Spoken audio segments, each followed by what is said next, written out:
dia a todas e a todos os presentes, em especial os candidatos e as candidatas, os representantes das instituições amigas e aos conselheiros do MDA aqui presentes.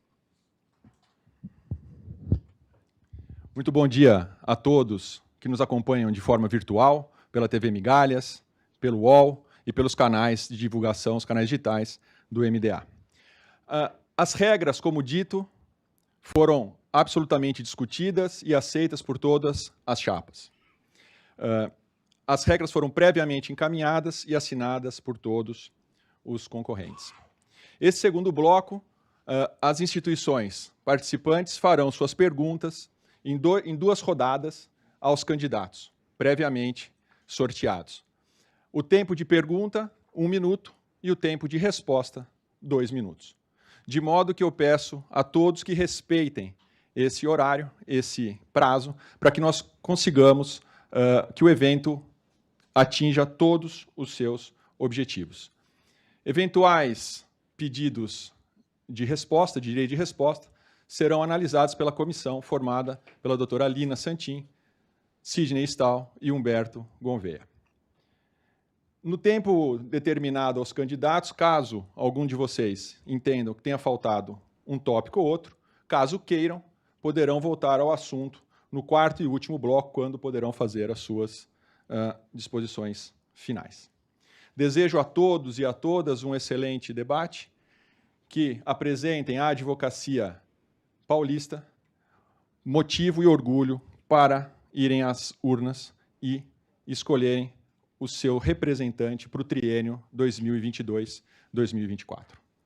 Então, vamos, a primeira entidade a formular a questão será a Associação dos Advogados de São Paulo, a ASP, aqui representada por sua presidente, doutora Viviane Girardi, que fará a sua pergunta ao candidato agora sorteado.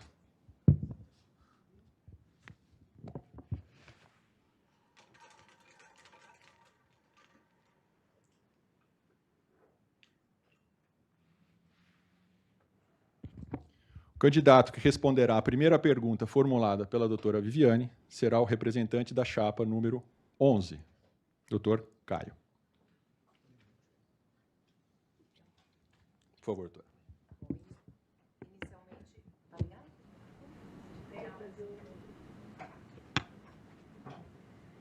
Ligar o microfone. Inicialmente, bom dia a todos e todas que nos acompanham nessa manhã.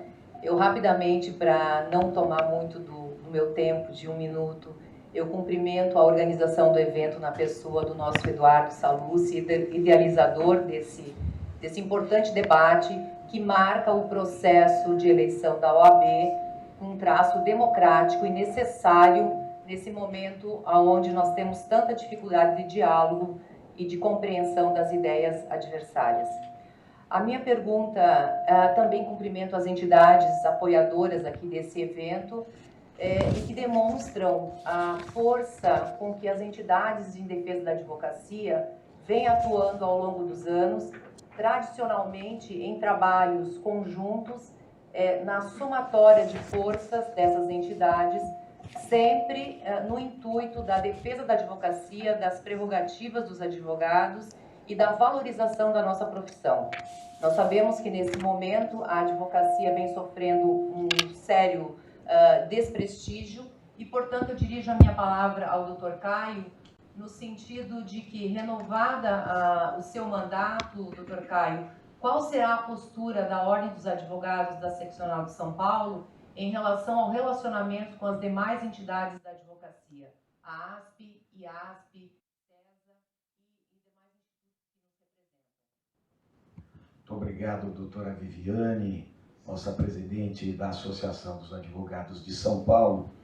Nós temos, ao longo de toda a gestão, valorizado a todos os grupos que compõem a advocacia do Estado de São Paulo e, evidentemente, também a todas as instituições. Renovado o mandato, intensificaremos ainda mais este aprendizado plural e importante, que é fundamental para que nós tenhamos administrações cada vez mais próximas da advocacia de todo o Estado. Entendemos que a advocacia há de ser valorizada não em razão do sobrenome importante, do local onde se encontra e muito menos do tamanho da sua conta bancária, mas sim em razão daquilo que ela é, daquilo que ela faz, daquilo que ela realiza.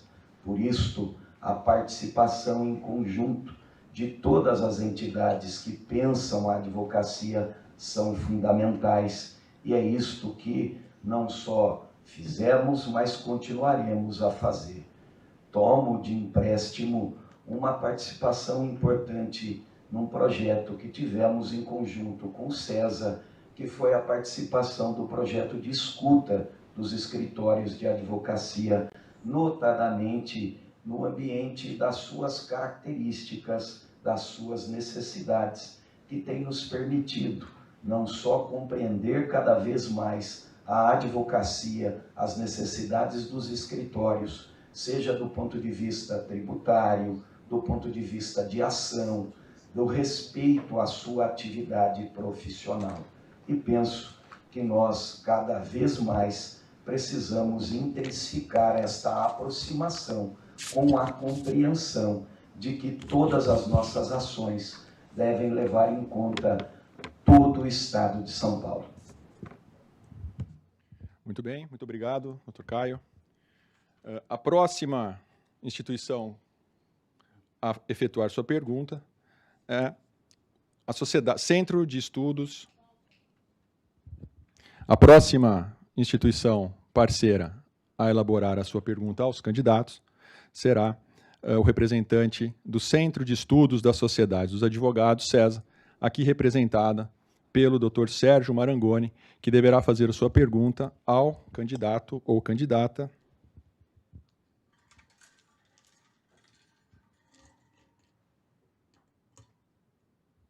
que representa a chapa número 23.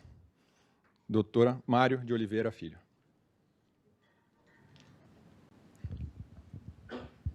Bom dia.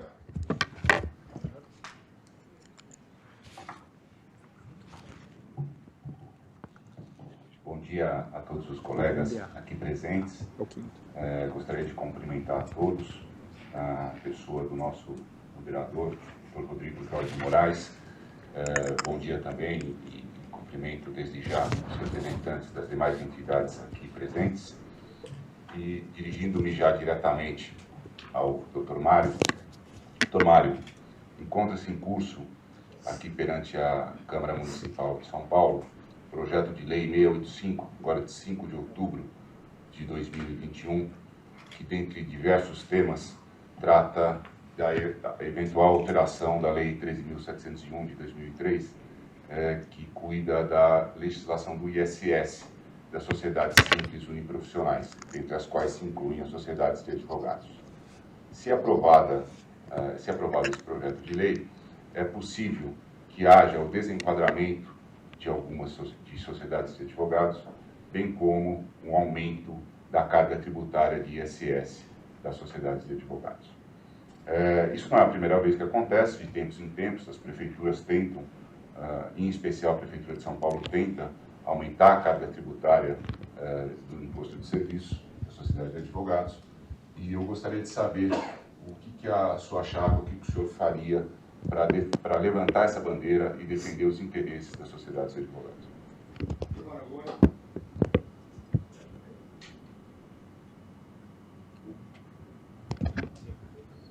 Passo então a palavra ao Dr. Mário. Dr. Marangoni, nós estamos sofrendo ao longo do tempo uma falta de representatividade da Ordem dos Advogados do Brasil. O presidente da OAB, ele representa o maior colégio de advogados do mundo. O segundo lugar é o Colégio de Nova York, com 117 mil inscritos. Nós estamos beirando a casa dos 400 mil. Não é possível que a Ordem dos Advogados não exerça este poder político sobre as câmaras legislativas, seja estadual, seja municipal, seja federal. É importante que o presidente levante da sua cadeira e vá pessoalmente, sem intermediários, atuar em favor da advocacia.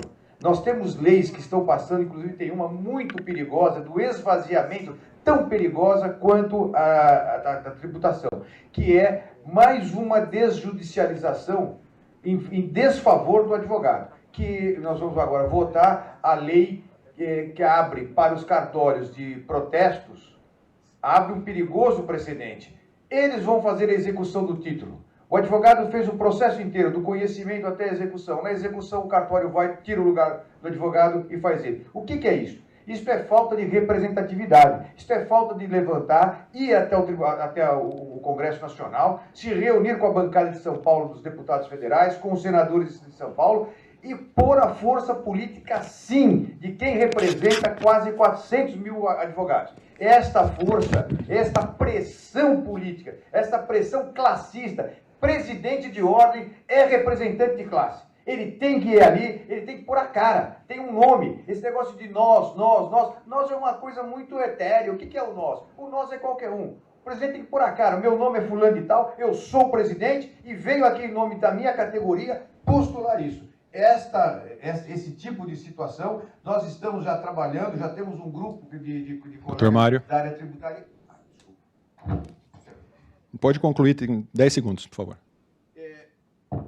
Nós temos um grupo de 5 colegas tributaristas que já tem um contraprojeto em cima disso e vamos apresentar eu vou levar, Mário de Oliveira Filho, presidente da OAB, vou levar pessoalmente em mãos e postular em favor da classe. Muito obrigado, doutor Mário.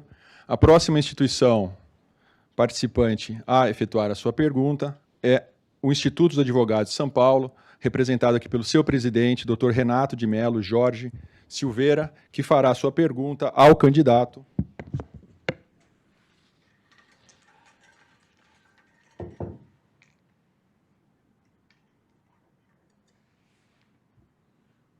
Ao candidato representante da chapa número 33, doutor Alfredo Scaff. Doutor Renato está com a palavra, por 1 minuto. Muito bom dia a todos e todas. Eu queria inicialmente, como já foi feito aqui também, agradecer a oportunidade e cumprimentar todos os organizadores, cumprimentar todos os candidatos e candidatas neste momento maior de democracia da nossa Ordem dos Advogados e, em particular, cumprimentar o doutor Alfredo Scaff Filho. Doutor Alfredo, o senhor chegou a mencionar e defender medidas que farão que a OAB volte a desempenhar com excelência a tutela dos direitos básicos dos advogados, de amparar a jovem advocacia através de cursos de preparação comportamental, isenção de idade, nos primeiros anos de atuação, etc. Indago a Vossa Excelência como isso seria possível e se Vossa Excelência tem maiores dados, inclusive financeiros, para poder otimizar essa questão. Obrigado pela pergunta, Renato. Parabéns pelo seu trabalho junto ao IASP, é uma instituição que é um braço muito importante da OAB. Olha, em primeiro lugar, nós precisamos fazer uma OAB atuante. Atuante no sentido de não deixar 10 mil advogados por ano no mercado de trabalho. Concurso para promotor, 100 vagas. Concurso para delegado, 110 vagas. Concurso para juiz, 90 vagas. Minha OAB, 128, 524 e 93. 280 mil advogados dentro da advocacia? Cadê esse mercado de trabalho? É essa a minha preocupação com o jovem advogado, Renato, porque ele está com medo de advogar. Ele não tem postura para advogar. Ele não exerce a mentoria, ele não tem coaching. O que o Mário de Oliveira falou está correto. Nós precisamos de uma residência da advocacia, porque quando ele passa no exame da ordem, ele cai no colo da OAB, ele já não é mais bacharel. Agora, temos que ter controle, não podemos ter estelionato jurídico nas faculdades, porque é isso que está jogando o mercado de trabalho e afunilando a qualidade da advocacia. Da mesma forma, Renato, está afunilando a qualidade das decisões judiciais em virtude do peticionamento eletrônico, que é muito bom, mas não pode comprometer a qualidade do judiciário. Quando eu digo que eu vou dar isenção de 2 anos para o jovem, é porque, olha só, ele não pode usar o celular, ele está travado, não existe lei que proteja a publicidade. A publicidade é para o mundo todo, menos para a advocacia. O mundo mudou, a advocacia mudou, a OAB não enxergou. Vamos enxergar, vamos abrir os olhos. Então, é possível sim, Renato. A OAB com anuidade de R$500. Eu prefiro 400 mil pagando R$500 do que 200 mil pagando 1.000. Sem gestão, sem transparência. Porque, Renato, transparência é de centavo. Transparência é aquilo que o presidente vai tomar um café na esquina e junta a nota. E todo advogado tem que saber o que o presidente está fazendo, porque o dinheiro da OAB, Renato, é de todos e não de um grupo de administradores. Muito obrigado, doutor Scaff. A próxima parceira a perguntar, aliás, é o próprio Movimento de Defesa da Advocacia, aqui representado pelo doutor Pedro Paulo Gasparini, que fará a pergunta à candidata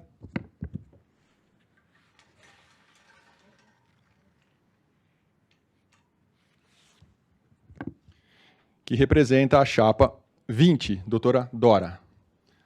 Doutor Pedro, por favor, pergunta em 1 minuto. Bom dia a todos os presentes, ou a todas as pessoas presentes. É um prazer participar desse debate e cumprimento a todos na presença do nosso mediador, também meu vice-presidente, doutor Rodrigo. Doutora Dora, o Conselho Federal, anteontem, decidiu uma matéria muito importante sobre o critério de cotas de negros em disputas da OAB. A questão das cotas, diga-se de passagem, muito importante essa definição, veio em bom momento. Mas o Conselho Federal diz que deve ser adotado o critério do fenótipo e não da autodeclaração. Qual é a posição da senhora enquanto candidata e defensora do movimento negro na advocacia a essa divulgação feita pelo Conselho Federal? Obrigada, Pedro, pela sua pergunta. Essa pergunta remete a uma pauta que é fundamental para a construção da Chapa 20 e que nós buscamos honrar pela própria forma que nós construímos a nossa chapa, que nós colhemos o nosso programa, que nós fizemos uma escuta extensa, passeando com a nossa Kombi, ouvindo o retrato de uma advocacia ampla, que muitas vezes é diferente daquela a qual eu pertenço, que está reunida em institutos que congregam aí excelentes profissionais e profissionais muito preocupados com o futuro da advocacia no país. Então, para deixar bem claro, a nossa Chapa 20 foi a única que, antes mesmo dessa decisão do Conselho Federal, da Comissão Nacional Eleitoral, que eu referencio, que eu digo que foi uma excelente decisão, teve o cuidado, em petição subscrita pela Zara e pela doutora Rosana Rufino, de pedir justamente esse critério de forma respeitosa, de forma a contribuir para o debate. Que como é tudo novo, nós precisamos avançar historicamente no nosso país, e é tudo muito novo. Então, as chapas usaram o critério da autodeclaração, Pedro. Porém, foi feita uma verificação e existem descompassos evidentes. Pessoas que chegaram a, inclusive, concorrer em eleições majoritárias, assinando que eram pessoas brancas, e hoje, prefeito de cumprir cota em chapa da ordem, né, se declaram pardas ou negras. Portanto, eu valorizo a decisão da Comissão Nacional, mostrando que nós, de novo, eu vou repetir porque isso precisa ficar muito claro, inserção, cumprimento de cota não é inclusão de verdade. Nós temos que ter este compromisso. E eu, que sou uma mulher branca de 50 anos, cabelos tingidos, não sou a pessoa perfeita para determinar isso. A banca de heteroidentificação que analisa, né, que pode dialogar, e sempre com respeito, Pedro. Eu vou até pegar esses segundinhos que me Doutora Dora, a senhora tem 20 segundos a mais, porque o início da fala, o áudio teve uma pequena falha. Muito obrigada. Mais 35 segundos, por favor. Então, eu vou aproveitar a sua excelente pergunta para dizer que, infelizmente, os amarelos, Caio, representando aqui a continuidade, investem na desunião da advocacia. Eu quero dizer que, independentemente de sobrenome ou de extrato da advocacia que a gente representa, acredito muito que quem organizou esse debate hoje está unido por uma mudança efetivamente inclusiva. Obrigado, doutora Dora. Obrigada. A quinta e última pergunta desta rodada será feita pelo Dr. Miguel Matos, representante do site Migalhas, a candidata representante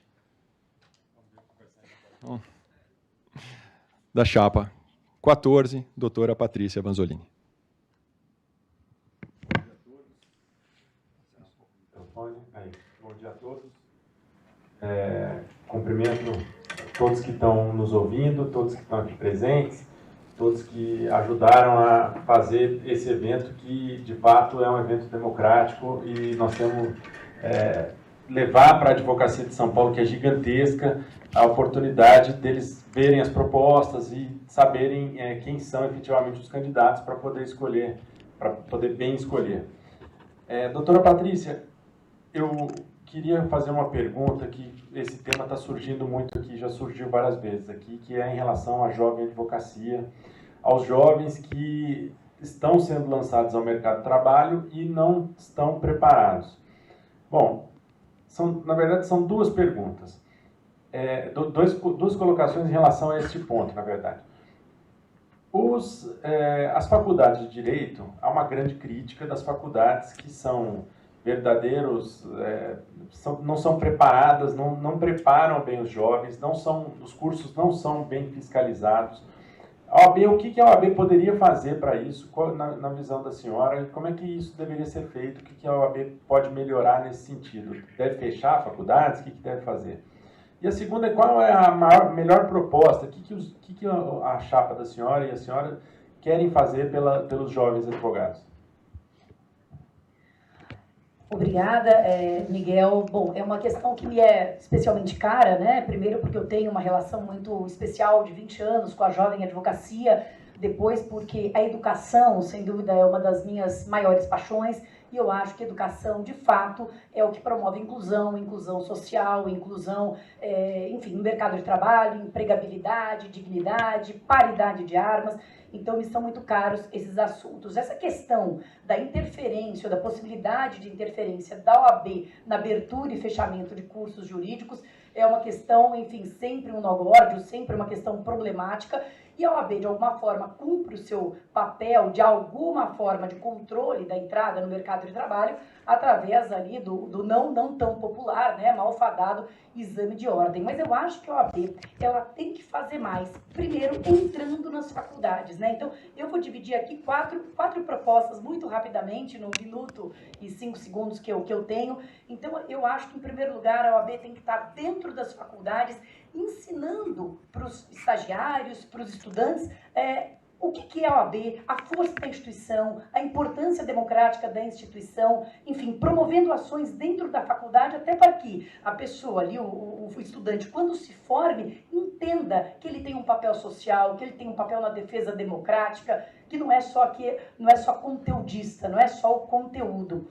A outra coisa que nós entendemos é que a OAB deve estimular a participação política do jovem na própria OAB. Uma das nossas propostas é a eliminação da cláusula de barreira que impede que jovens com menos de 3 anos de formados integrem o conselho. Eu, pessoalmente, sou muito fã e acredito muito na força da juventude, na garra, e mesmo, olha, jovens vindos de instituições mais simples e etc., acho que podem ali, com muito esforço, muita força de vontade, vencerem e se colocarem no mercado de trabalho. Depois, a parte da formação. Então, a oficina da advocacia, né, nós temos aí duas propostas específicas para o jovem. A oficina da advocacia, que é o momento de doutora Patrícia.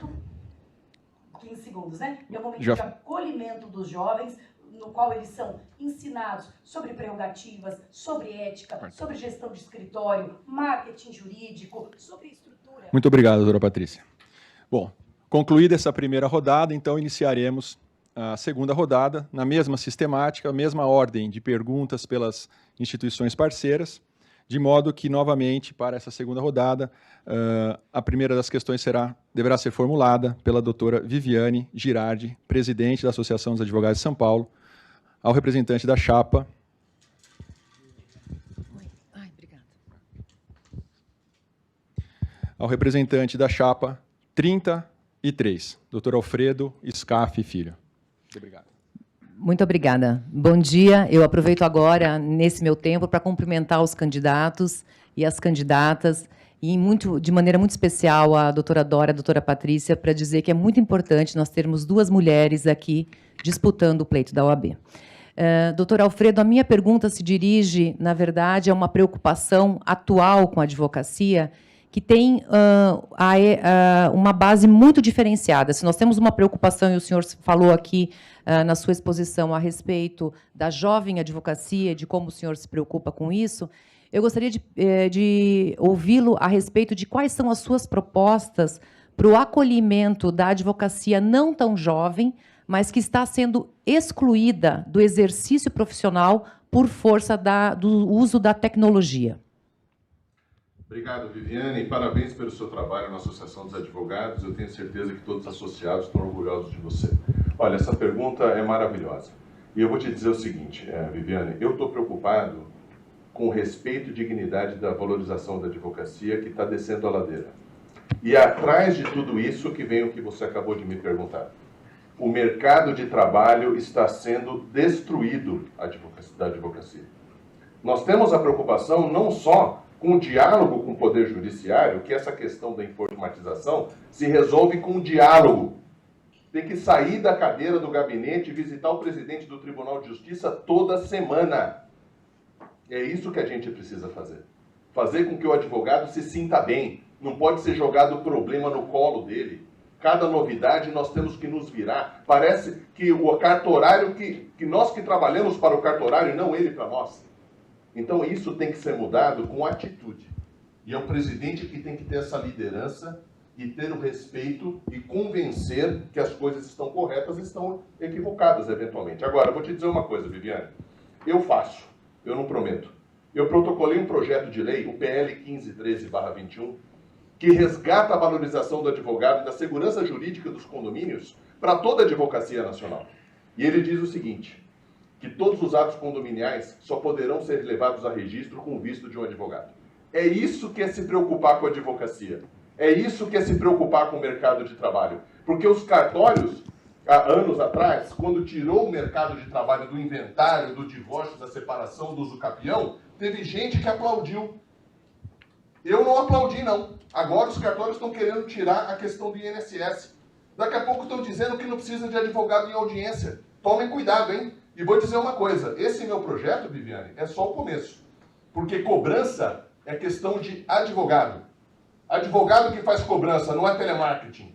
É advogado que lida com ato jurídico. Não é corretor de imóvel, engenheiro e administrador de imóvel. Cada macaco no seu galho. Nós estudamos para operar os atos jurídicos. E é isso que eu vou defender na nossa classe. Ato jurídico é privativo de advogado. Muito obrigado, doutor Alfredo. Peço aos demais que farão as perguntas e aos candidatos que forem responder também que falem um pouco mais alto e mais próximo do microfone, que nós estamos tendo aqui uma pequena dificuldade com a transmissão de áudio. Muito obrigado. Bom, a próxima pergunta virá do Dr. Sérgio Marangoni, aqui representando o Centro de Estudos das Sociedades de Advogados, CESA, que fará sua pergunta.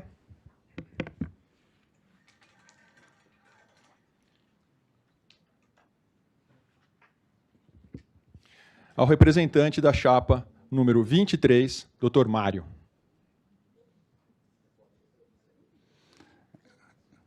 Perdão, vamos ter que refazer o sorteio, porque nas regras não pode repetir a mesma instituição com o mesmo candidato. Então a bolinha de número 23 está fora.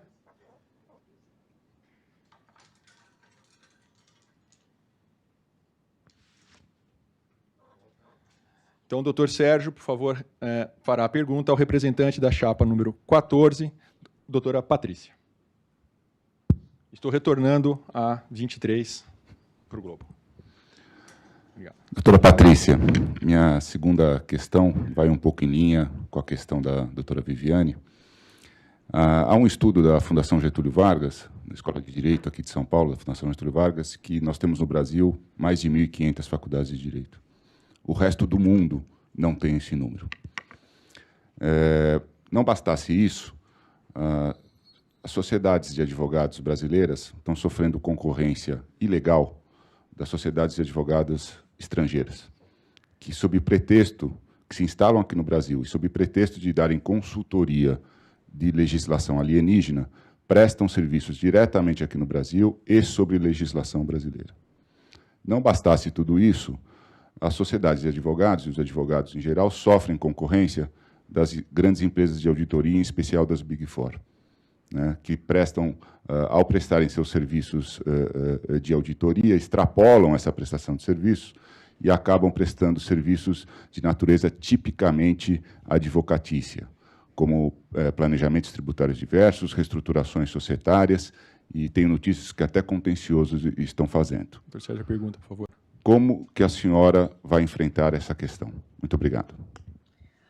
Obrigada. A questão é uma questão fundamental porque fala sobre empregabilidade, fala sobre mercado de emprego, fala sobre o nosso ganha-pão, fala sobre a invasão de, enfim, sejam escritórios estrangeiros, sejam empresas de auditoria, sejam contadores, sejam cartórios, no nosso ofício, naquilo que nos faz, né, advogados e na temática jurídica. Então, eu acho que a OAB, em primeiro lugar, a OAB precisa estar muito atenta para garantir e fiscalizar, porque, como, né, foi dito na pergunta, isso não é permitido pela nossa legislação. Então, a atitude da OAB, a conduta da OAB tem que ser, em primeiro lugar, de proatividade e firme no sentido da fiscalização. Isso em relação aos escritórios estrangeiros, às empresas de auditoria, que é uma questão importante e que afeta muito as grandes sociedades de advogados. Mas eu acho que a questão da empregabilidade, da proteção do mercado de trabalho, tem que ir além das grandes sociedades de advogados, né? Nós temos que pensar nas grandes sociedades daquele advogado unipessoal, da periferia ou de um centro mais distante e criar também para ele oportunidades de trabalho, seja protegendo as oportunidades que já existem, não deixando que outros atores invadam e se tornem protagonistas da matéria jurídica, seja criando e abrindo novos postos de trabalho. Toda essa digitalização do mundo, ela de alguma forma fechou postos. Nós sabemos que a advocacia vai sofrer bastante com isso e já está sofrendo, mas, por outro lado, ela abre também oportunidades. Abre oportunidade, por exemplo, daquele jovem que quer investir numa formação de tecnologia jurídica, né? Abre, por exemplo, a oportunidade daquele advogado que quer investir numa especialização em mediação e conciliação, em alternativas à resolução de conflitos não judicializadas. E a OAB precisa ficar atenta para abrir novos mercados de trabalho, para proteger aqueles que já existem, mas para capacitar, para identificar e para abrir novos mercados de trabalho para todos. Porque, de fato, a concorrência é atroz, mas a capacitação é a única saída para isso. Muito obrigado, doutora Patrícia. A próxima pergunta desta rodada deverá ser formulada pelo doutor Renato de Melo Jorge Silveira, presidente do IASP, ao representante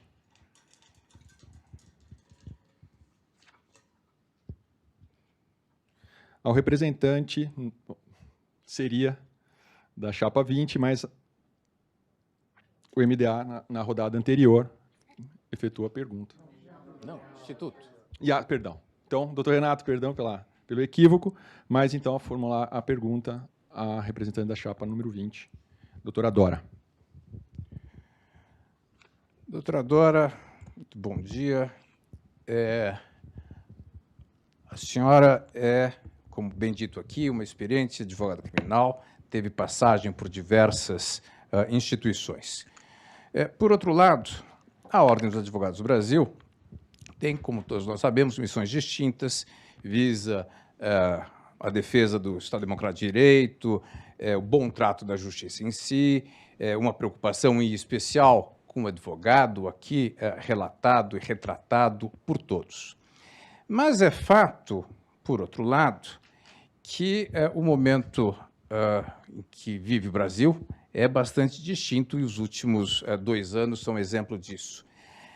Tivemos e continuamos a ter uma judicialização cada vez mais profunda da sociedade e diversas entidades têm se habilitado como amicus curiae, por exemplo, para o trato de N+1 questões. As entidades, de modo geral, têm tratado disso em particular. Foi o caso, inclusive, do juiz de garantias, recentemente tratado em sede do Supremo Tribunal Federal. Renato, como a candidata entende o papel da OAB nesse contexto? Ela deve participar de processos de interesse coletivo. Vossa Excelência disse que o papel da advocacia é para a sociedade. Gostaria de ouvi-la quanto a isso.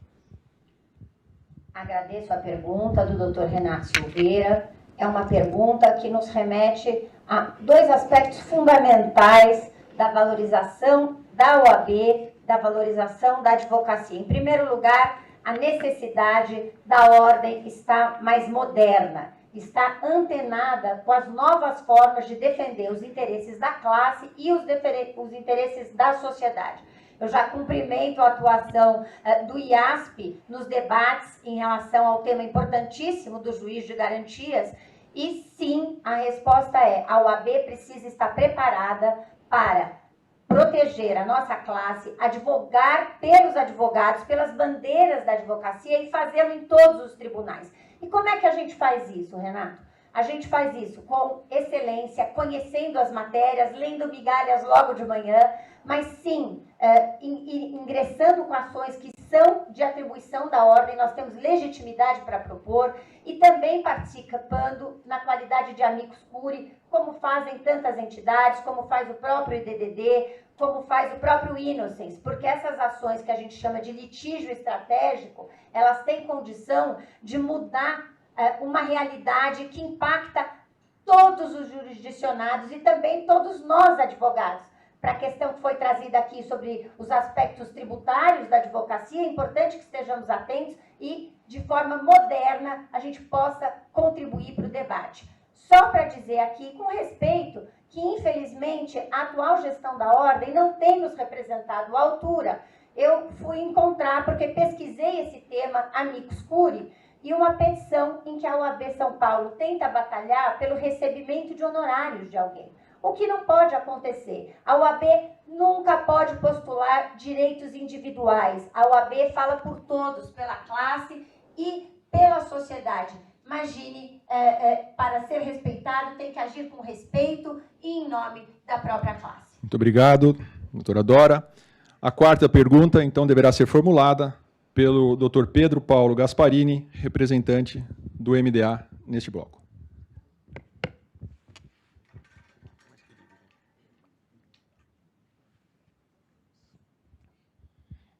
E deverá fazer a sua pergunta a representante da chapa de número 23, Dr. Mário de Oliveira.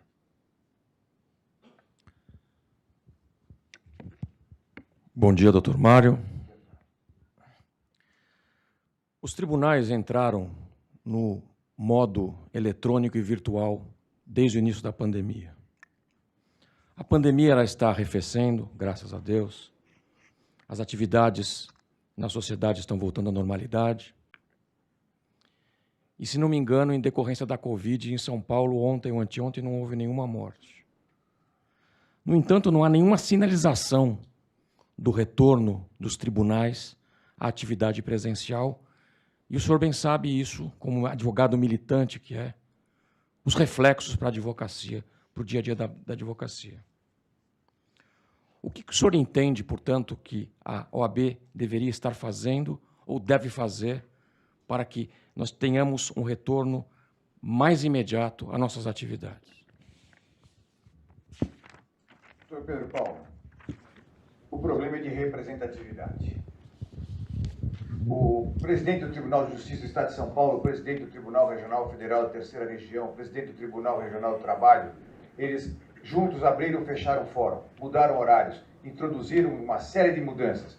Eu não vi, ou pelo menos não se tem conhecimento, de nenhuma postura da OAB de São Paulo. O presidente de quase 400 mil advogados não foi chamado para falar: bom, meu amigo, diga uma coisa, você representa 400 mil profissionais que estão esculpidos na Constituição Federal como indispensáveis à justiça. A administração da justiça. O que é a administração da justiça? É nesse momento que nós temos que estar presentes. É esse momento que o presidente, se não for chamado, tem que levantar da cadeira e ir lá conversar com os presidentes dos tribunais. Eu sou o presidente da ordem, eu quero conversar com o presidente do tribunal. Marca a hora, faça o que quiser, eu tenho que conversar com ele.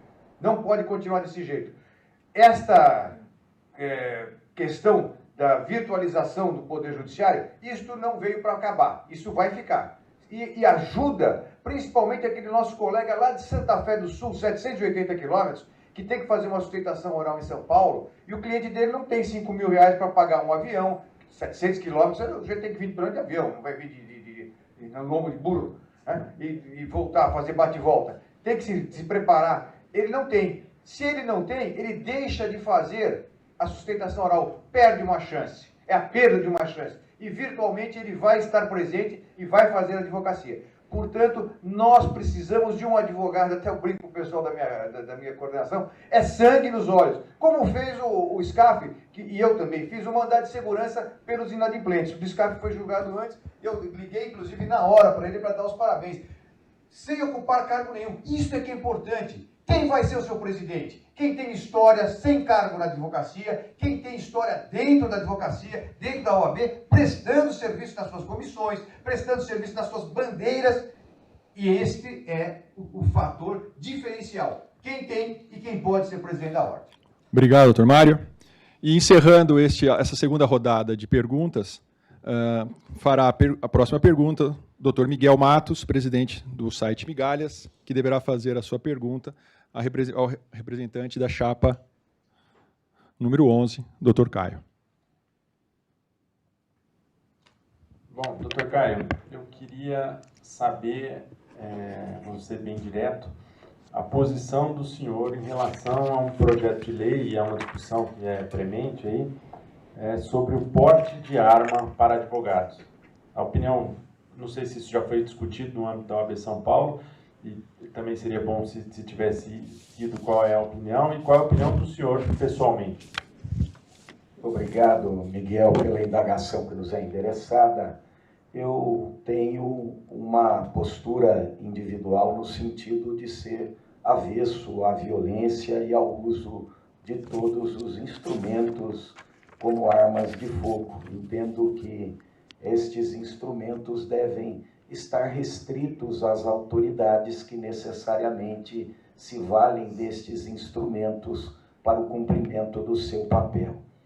É um tema de absoluta polêmica no âmbito da Ordem dos Advogados do Brasil. Seccionais às vezes se confrontam em posições diversas em relação à temática e penso que este não é um assunto que diretamente impacta o exercício da advocacia e, por isso, acreditamos que o papel de uma seccional é um papel de discutir os assuntos que diretamente interessam, como, por exemplo, o que fizemos ao longo deste mandato de constituirmos 6 comissões de relacionamento com os 6 tribunais em atividade junto ao Estado de São Paulo, onde nos fizemos presentes numa construção de pontes, de alternativas, de continuidade das atividades da advocacia.